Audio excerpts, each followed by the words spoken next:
दुनिया में ऐसी कौन सी वस्तु है या ऐसा कौन सी बात है या ऐसी कौन सी चीज है या ऐसा कौन सा व्यक्ति है या ऐसी कौन सी स्थिति है जिसको प्राप्त करने के बाद मेरे जीवन में कभी दुख नहीं आएगा?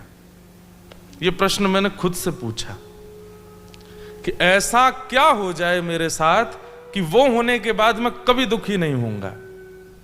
और मैं अभी तक सोच रहा हूं, ऐसा कोई उत्तर ही नहीं मिला। ऐसी कौन सी वस्तु है या ऐसी कौन सी उपाधि है या ऐसा कौन सा समय है या ऐसी कौन सी स्थिति है जिसमें मैं पहुंच जाऊं और मुझे फिर दुख नहीं मिलेगा? कुछ भी नहीं। आंसर आया कुछ भी नहीं। लेकिन फिर भी हम सब भाग रहे हैं। जब छोटे होते हैं तो मन में विचार करते हैं 12th पास आउट हो जाएं, फिर मुझसे ज्यादा सुखी कोई नहीं। 12th पास करने के बाद में फिर आता है कॉलेज, यूनिवर्सिटी, फिर लगता है ये डिग्री मिल जाए, उसके बाद मुझसे ज्यादा सुखी कोई नहीं। गिरते पढ़ते मेहनत करते सिर के बाल उड़ा करके वो भी प्राप्त कर लेते हैं। आपको हिंदी समझ आ रही ना सबको? वो भी प्राप्त कर लेते हैं। उसके बाद लगता है कि अब क्या करें, सेकंड ईयर में कोई था वो मिल जाए बस, फिर मुझसे ज्यादा सुखी कोई नहीं। अब तो बस इसको प्राप्त करना है, यही मेरे उद्देश्य है, इसके साथ मुझे रहना है। और उससे ब्याह करने के लिए मित्रों को मनाओ, परिवार को मनाओ, सबको कर करा के उसके परिवार सब चीज हो गया, सेटलमेंट, ब्याह हो गया। अब 1 साल बाद वो भी दुख दे रही है। पहले मेरा भी ब्याह कुछ दिन पहले ही हुआ है, लेकिन मैं तो प्रवचन बहुत समय से कर रहा हूं ना, तो इसलिए मुझे बहुत कुछ पता है। पहले ब्याह के वर्ष में चंद्रमुखी, 1 वर्ष होने के बाद में सूर्यमुखी, और फिर जीवन भर ज्वालामुखी। कहने का अभिप्राय उसके लिए सोचा था ये मिल जाए बस बस बस, ये मेरा गोल है, इसके बाद मैं दुखी नहीं रहूंगा। फिर दुखी रहते हैं। फिर होता है कि एक पुत्र हो जाए, फिर होता है एक और पुत्र हो जाए, फिर अरे एक पुत्री तो हो जाए, अब उनको इस स्कूल में पढ़ाओ, अरे इनको ये कॉलेज में भेजो, इनका ब्याह करना है, अरे उचित दामाद नहीं मिले, उचित बहू नहीं मिली, अब उसके लिए दुखी, अब इनके भी बालक हो जाएं।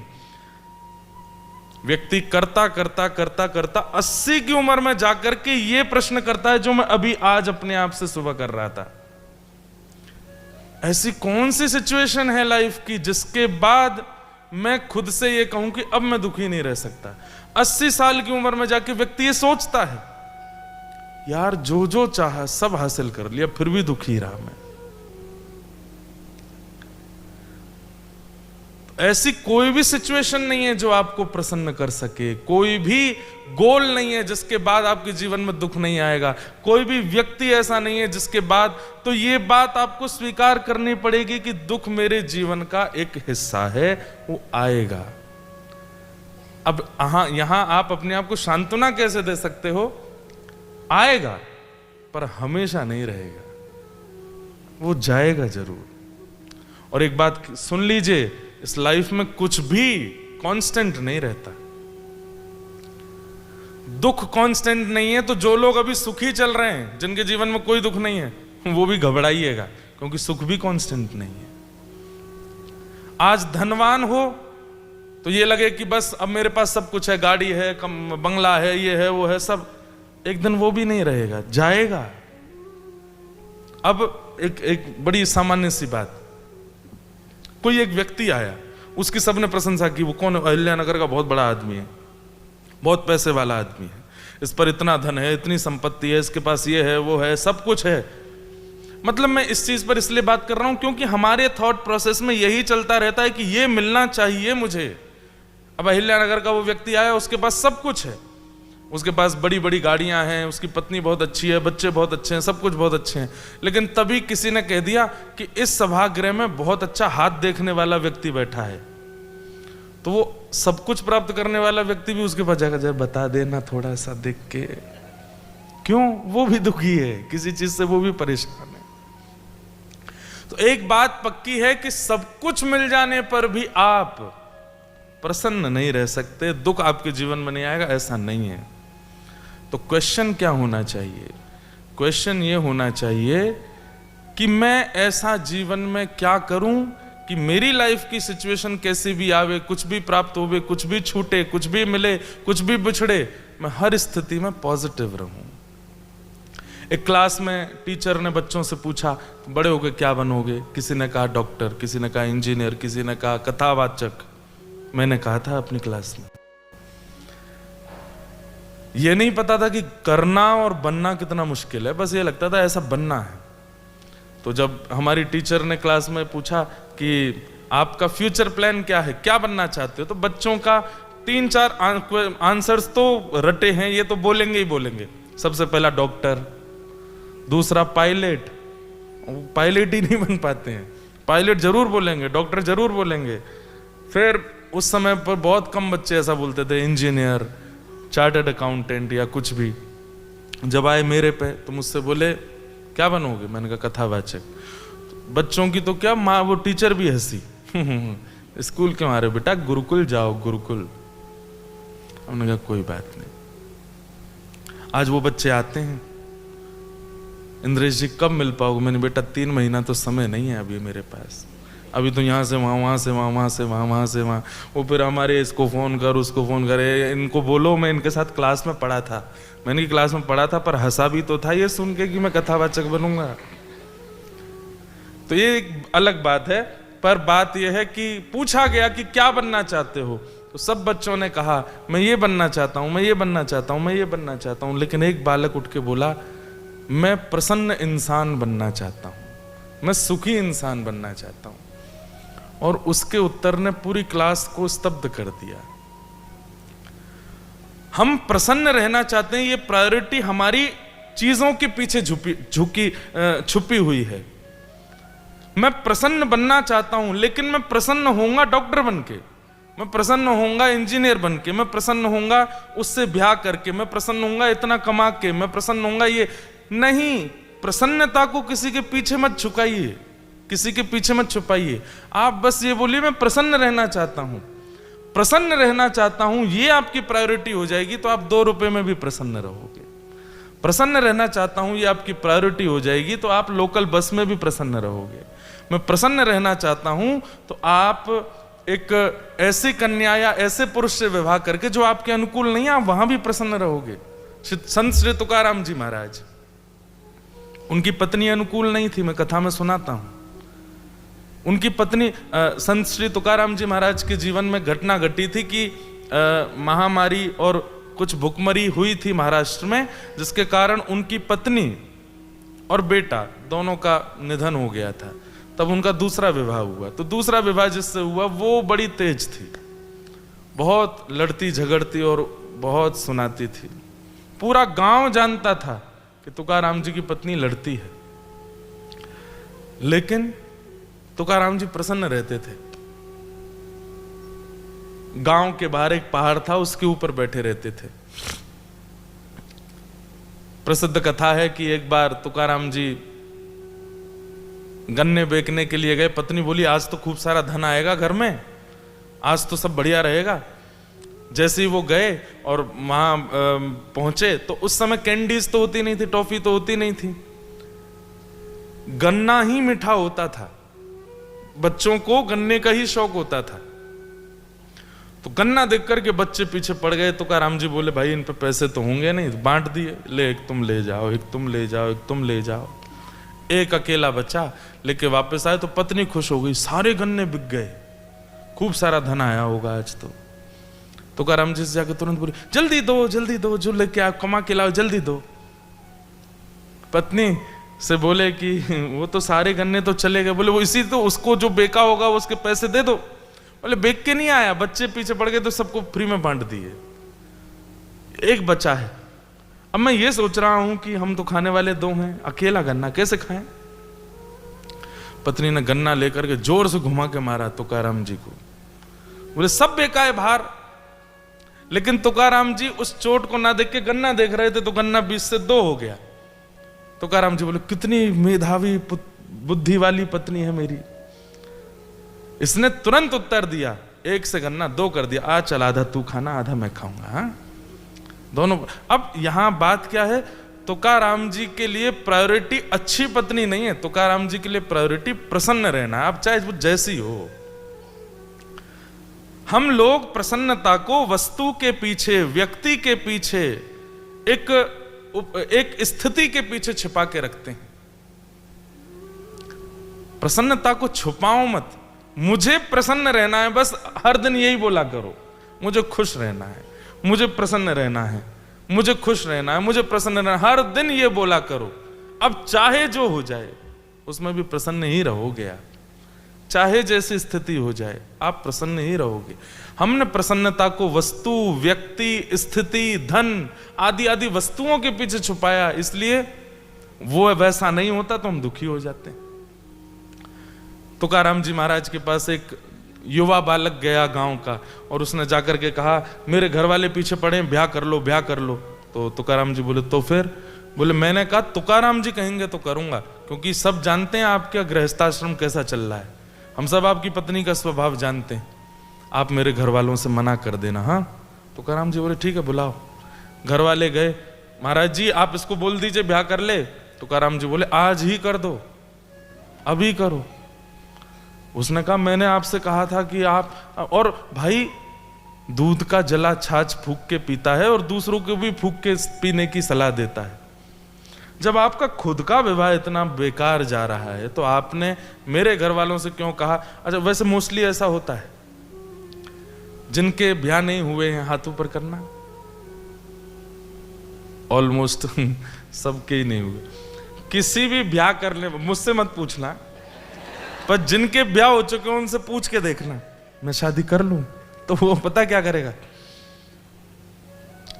कर तो ले। वैसे इतना सोचा क्यों भाई, तुम्हारी हो गई सीधे बोल दो ना कर लो। लेकिन ब्याह जिसका हो गया है उससे जब जब पूछोगे कि मैं शादी कर लूं, अरे भाई थोड़ा हैपनिंग आंसर दो, थोड़ा खुश होकर जवाब दो, नहीं देगा। लेकिन तुकाराम जी महाराज तुरंत बोले इसका अभी ब्याह करो। चरणों में वो बालक गिर गया, बोले आपने ऐसा क्यों किया? आपका खुद का जीवन देखिए ना, आपको कम से कम युवाओं को सलाह देनी चाहिए कि जब मेरा जीवन इतना खराब है तो मैं तुम्हारा क्यों करवाऊं? क्यों कहा आपने कि मैं भी ब्याह कर लूं? बोले देखो कितना अच्छा उत्तर दिया तुकाराम जी। बोले पत्नी अगर अनुकूल मिल गई, जैसी तुम चाहते हो वैसी मिल गई, तो तुम प्रसन्न रहना, तुम और पत्नी दोनों खुश रहना। और पत्नी यदि ऐसी मिली जैसी मेरी है तो एक गांव में दो तुकाराम हो जाएंगे, मैं भी हूं तू भी हो जाएगा। क्योंकि भाई मेरे इस निर्माण का बहुत बड़ा कारण मेरी पत्नी है। प्रसन्न रहना हमारी प्रायोरिटी होनी चाहिए। किसी स्थिति से हम प्रसन्न रहें ये मत रखो। सबसे पहली बात, मैं ऐसा करूं तो प्रसन्न हो जाऊंगा, मैं ऐसा नहीं हो सकता। आप दुनिया की कितनी भी ऊंची स्थिति में पहुंच जाओ, आप प्रसन्न नहीं रह पाओगे। आप ये सोचो कि चाहे जैसी स्थिति हो मैं प्रसन्न रहूंगा, तो ही रह सकते हो।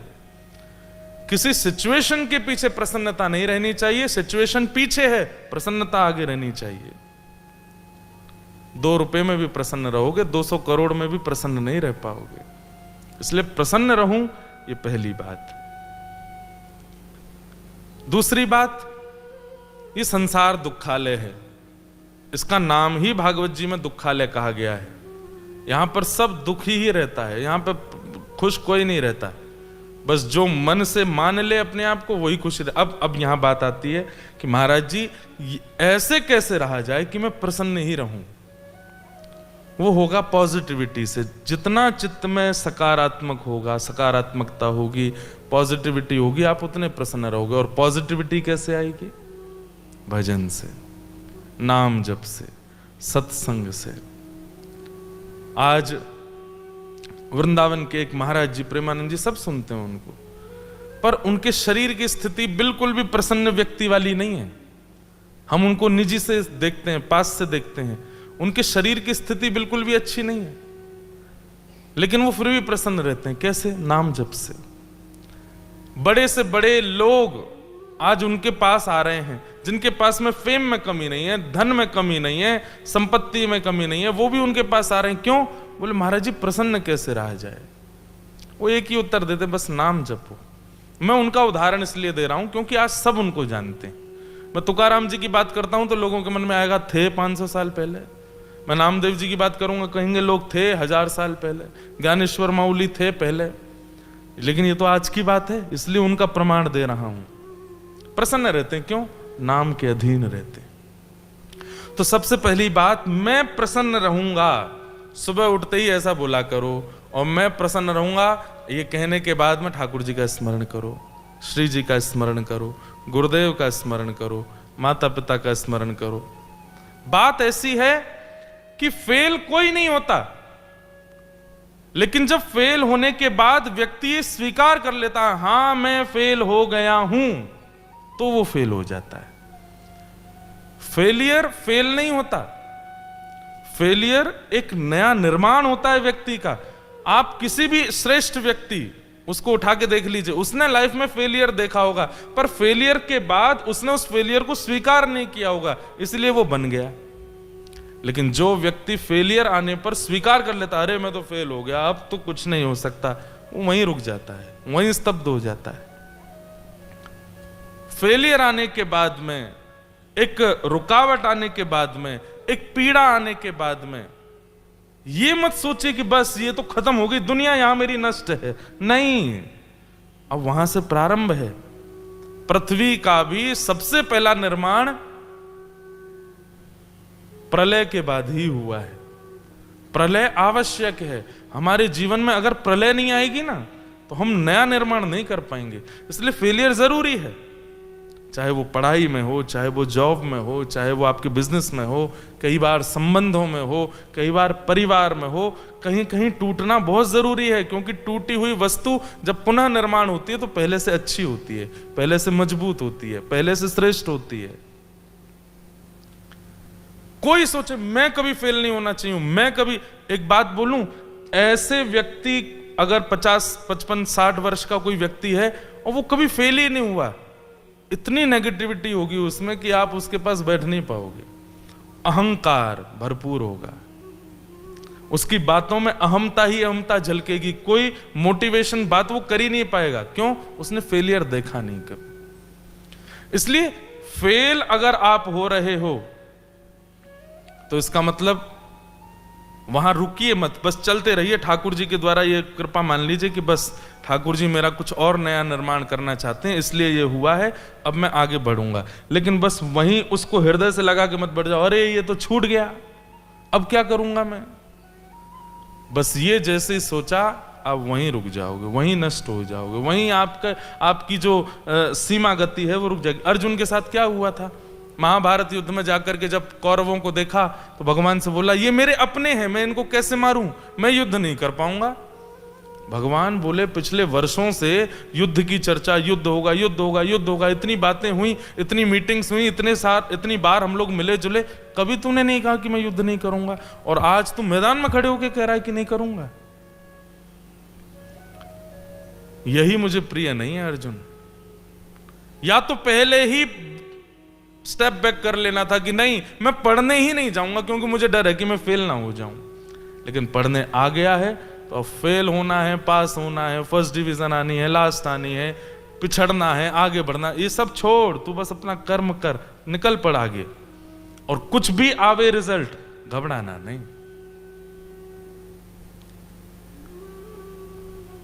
घबराना नहीं, बस चलते रहना। पॉजिटिविटी लाओ, और वो पॉजिटिविटी सत्संग से आएगी, नाम से आएगी, कथा से आएगी। हम जिस संप्रदाय में दीक्षित हैं, श्री रामानुज संप्रदाय, जिस संप्रदाय का मुख्य स्थान है दक्षिण में तिरुपति बालाजी। तिरुपति बालाजी इस संप्रदाय में एक आचार्य हुए, उनका नाम था यामुनाचार्य। क्या नाम था? यामुनाचार्य। बहुत सुंदर अच्छी कथा है, ध्यान से सुनना।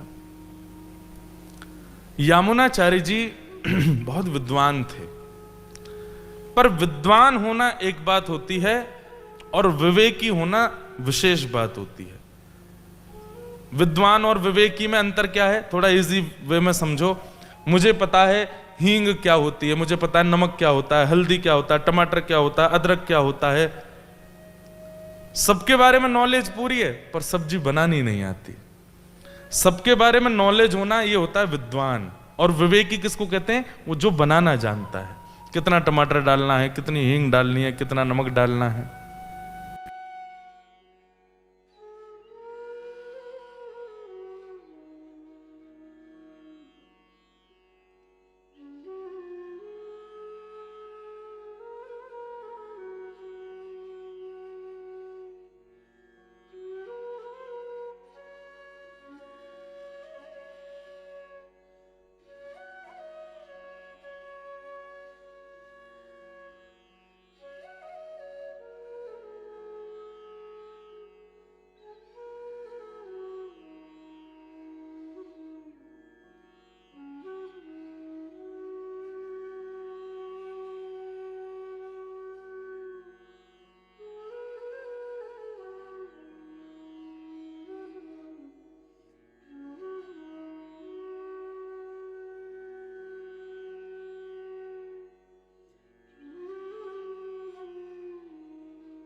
एक से।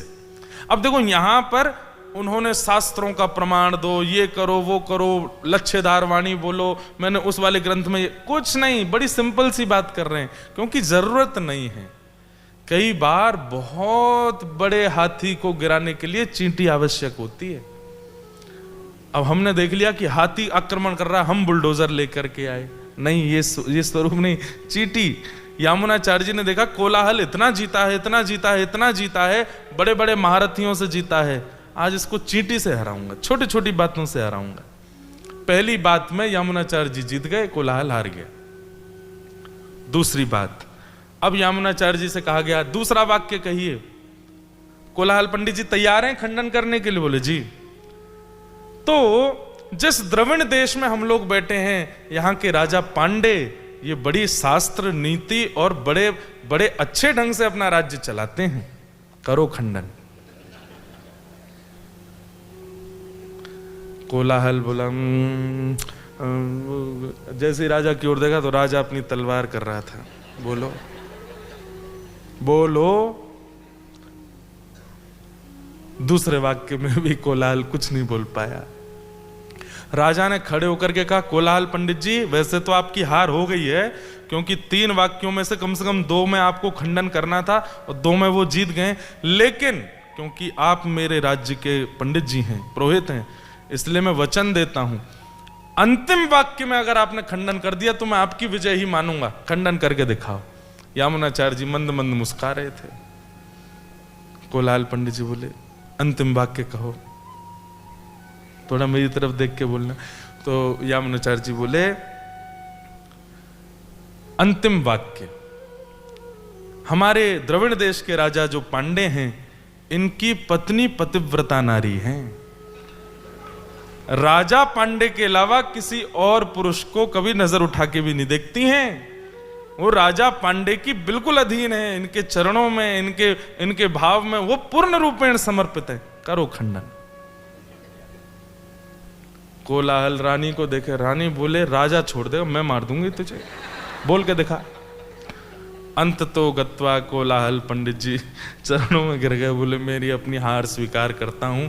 महाराज जी आपने व्याकरण विषय पर शास्त्रार्थ नहीं किया, आपने उत्तर मीमांसा, पूर्व मीमांसा, ऋग्वेद, यजुर्वेद, सामवेद, अथर्ववेद, इन सब पर कुछ, ये क्या सांसारिक बातों पर आप शास्त्रार्थ कर रहे थे? यामुनाचार्य जी बोले, जरूरी नहीं है कि हर बड़ी वस्तु से ही किसी को हराया जाए, ये विवेक है। और राजा ने अपना आधा साम्राज्य यामुनाचार्य जी को दिया। हम लोगों में, आज के युवाओं में क्या हो गया है पता है? वो बड़े सिचुएशन को बड़े रूप से ही लड़ना चाहते हैं और इसीलिए वो हार जाते हैं। लेकिन जब वो सत्संग करने लगते हैं, एक गुरु आश्रित हो जाते हैं, नाम आश्रित हो जाते हैं, भगवत आश्रित हो जाते हैं, तो धीरे धीरे उन्हें समझ में आता है कि कोई भी प्रॉब्लम बहुत बड़ी नहीं है। इस बड़ी प्रॉब्लम के लिए बहुत बड़ी चिंता करके इससे जूझना नहीं है। क्या? हरे कृष्ण जपो, ठाकुर जी का नाम जपो और विवेक युक्त बुद्धि से बड़े सामान्य रूप से इससे निकल जाएंगे, कोई बड़ी बात नहीं। सत्संग उसको ये विवेक दे देता है कि संसार में बहुत बड़ी विपत्ति नहीं है, उससे लड़ने जूझने के लिए बहुत ज्यादा विचलित मत होइए। सब बहुत सामान्य है, लेकिन जब केवल विद्वत्ता होती है, विवेक नहीं होता, तो सिचुएशंस बड़ी लगती हैं, खराब लगती हैं, विचलित करने वाली लगती हैं, और उससे विचलित होकर के फिर हम टूटने लगते हैं। तो बस यही बातें हैं, बहुत कुछ मुझे नहीं कहना है, बस एक बात। पहली बात कि इस संसार में कोई भी सिचुएशन मुझे सुखी नहीं कर सकती, पहला पॉइंट। दूसरी चीज, मैं किसी सिचुएशन के पीछे सुख को नहीं रखूंगा कि ये बन गया तो सुखी रहूंगा, इतना कमा लूंगा तो सुखी रहूंगा, इससे ब्याह कर लूंगा तो सुखी रहूंगा, इतना घर बना लूंगा तो सुखी रहूंगा। नहीं, मैं सुखी ही रहूंगा, मुझे प्रसन्न ही रहना है, चाहे जैसी सिचुएशन आ जाए। ये प्रायोरिटी रखो। किसी वस्तु, व्यक्ति या स्थिति के पीछे सुख को मत छुपाओ, सुख को आगे रखो, वस्तु, व्यक्ति, स्थिति को पीछे रखो, सुख को आगे रखो। तीसरी बात, विवेक युक्त होकर के रहिए। विद्वान होने की जरूरत नहीं है, विवेक युक्त रहिए, और विवेक सत्संग से आएगा। छोटी से छोटी परिस्थिति, सिचुएशन, सबको विवेक युक्त होकर के संभाल लीजिए। और चौथी बात, फेलियर का वेट किया कीजिए कि एक बार फेल तो होना है। अब ये जरूरी नहीं है कि जबरदस्ती ब्लैंक पेपर ही करके आ जाओ, एग्जाम में जाके फेल होना महाराज जी कह के गए थे, नहीं, प्रयास करने के बाद फेल होइए। वही आपका नवीन निर्माण करेगा, वही आपको अच्छा बनाएगा, वही आपको सुदृढ़ बनाएगा। मुझे ऐसा लगता है इन सब विषयों का भी अगर आपने पालन, अब मैं बातें तो यहाँ 20 और कर जाऊं, लेकिन पहले इनको तो फॉलो कर लो, और इनका केवल मात्र आपने फॉलो अप कर लिया तो मुझे लगता है आप बहुत प्रसन्न रहेंगे। मैं 28 वर्ष का हूं, मैंने अपने 28 वर्ष के जीवन में वो अनुभव कर लिए जो व्यक्ति अपने 70-80 वर्ष तक में करता है। बहुत कुछ देख लिया, यश देख ली, कीर्ति देख ली, अपमान देख लिया, अपयश देख लिया, संयोग देख लिया, वियोग देख लिया, प्रेम देख लिया, निराशा देख ली, हताशपन देख लिया, धन देख लिया, निर्धनता भी देख ली। आप कहोगे निर्धनता कैसे देखी, हमारे खुद के लोग ही कह रहे होंगे। मैंने जब कथा करना शुरू किया था 2015 में, तो 2015, 16, 17, 18, 19 इतने साल मेरी कथाएं नहीं होती थी। मैं केवल कमरे में पड़ा पड़ा पंखा ही देखता रहता था, घूम रहा है गोल गोल गोल। पिताजी महाराज ऑलरेडी वेल नोन कथा वक्ता थे, तो उनकी बहुत कथाएं होती थी। उनको देख करके मेरे मन में आता था कि मेरी कथा कब होंगी। मैं अपने पिताजी से बोलता था कि आप 2-2 साल बुक्ड रहते हैं, तो आपके पास जो कथाएं आती हैं आप उनको बोल दिया करो मेरा बेटा कर देगा, वो फ्री है। पिताजी बोलते कभी नहीं, ऐसा नहीं करूंगा मैं। तो मुझे ये कभी कभी ये लगता था कि पता नहीं पिताजी मेरे साथ ऐसा क्यों व्यवहार कर रहे हैं। अरे भाई, कोई कह रहा है कि अगले महीने कथा दे दो, आप पे समय नहीं है तो आप ये कह दो ना कि मेरा बेटा है वो कर देगा। पिताजी कहते ना, मेरी सिफारिश या मेरी अपॉर्चुनिटी से तुम कथा नहीं करोगे। व्यक्ति खुद आके कहे हमें नरेश जी की कथा सुननी है तो ही तुम कथा करने जाओगे। और 4-5 सालों में जितनी भी कथाएं हुई, मतलब 2015 से 19 तक, उन कथाओं में भी जो पेमेंट मिलता था वो पेमेंट केवल इतना होता था कि हमारा आने जाने का किराया निकलता, बाकी साथ के म्यूजिशियन, कैमरा टीम, स्टेज का बैकड्रॉप और सब चीज़ वो मुझे पिताजी से ही लेना पड़ता था कि पिताजी आप कुछ दे दो तो सबको दे दूं। ऐसी सिचुएशंस देखी। मैं ये नहीं मानता कि वो बहुत बड़ी थी, मैं उससे आपको मोटिवेट कर रहा हूं ना। आगे शायद इससे बड़ा पहाड़ खड़ा होगा मेरे जीवन में, और मैं उसके लिए तैयार हूं। और ये तैयारी के प्रति कॉन्फिडेंस कहां से आया? भजन से, ठाकुर जी की कृपा से। मुझे सब पता है कि मेरे जीवन में बहुत कुछ आना बाकी है। अभी तो 28 साल ही निकले हैं। कभी कभी मैं घबरा और जाता हूं, 28 साल तक तो लोग बाग कितने खुश रहते हैं, मैंने तो बहुत कुछ देख लिया। पर तब ये सोच के कभी कभी घबराहट होती, अभी तो बहुत कुछ देखना है। अभी तो मैं 38 साल का भी होऊंगा, 48 का भी होऊंगा, फिर 58 का भी होऊंगा, फिर 68 का भी होऊंगा, फिर 70 का भी हो जाऊंगा मैं। फिर तो मृत्यु भी होगी मेरी, फिर मेरे प्राण भी निकलेंगे। अभी तो बहुत कुछ आना है। तो मैं रेडी हूं। मुझे पता है कि हो सकता है जो साल मैंने 2015 से 19 तक देखे, वो हो सकता है 5 साल बाद मेरे साथ फिर हो जाए कि मेरी कथाएं नहीं हो रही, मैं बैठा हूं चुपचाप, अब मुझे कोई नहीं सुन रहा है, अब मेरे पास कोई नहीं आ रहा। वो सिचुएशन दोबारा आ सकती है और मैं उसके लिए तैयार हूं। तैयार कैसे हूं? कि मुझे उसकी उम्मीद ही नहीं है, मुझे एक्सपेक्टेशन ही नहीं है कि मेरी बहुत कथाएं हो और मुझे बहुत लोग सुने। मैंने उम्मीद ही नहीं रखी। उम्मीद नहीं है तो फिर वो सिचुएशन मुझे तोड़ नहीं पाएगी, मैं प्रसन्न नहीं रहूंगा। टूट कब आप जाते हैं? जब आपकी बहुत उम्मीदें हो जाती हैं। किसी व्यक्ति से उम्मीद कर ली कि ये ऐसा करेगा, वैसा करेगा, ये होगा, वो होगा, और फिर उसने वो नहीं किया, टूट गए आप। मैं सीए बन जाऊंगा तो मैं ऐसा करूंगा, ऐसा करूंगा, इतनी कमाई, इतना ये, और फिर वो नहीं हुआ, टूट गए आप। इसलिए क्या करो? बस मैं हासिल करूंगा उस स्थिति को, उसके बाद जो होगा ठाकुर जी जैसे करना चाहें मेरे साथ कर लें। जैसे राखो तैसे रहूं, आप जो चाहो मेरे साथ कर लेना, मुझे कोई चिंता नहीं, मैं बस अपना कर्म करता चल रहा हूं।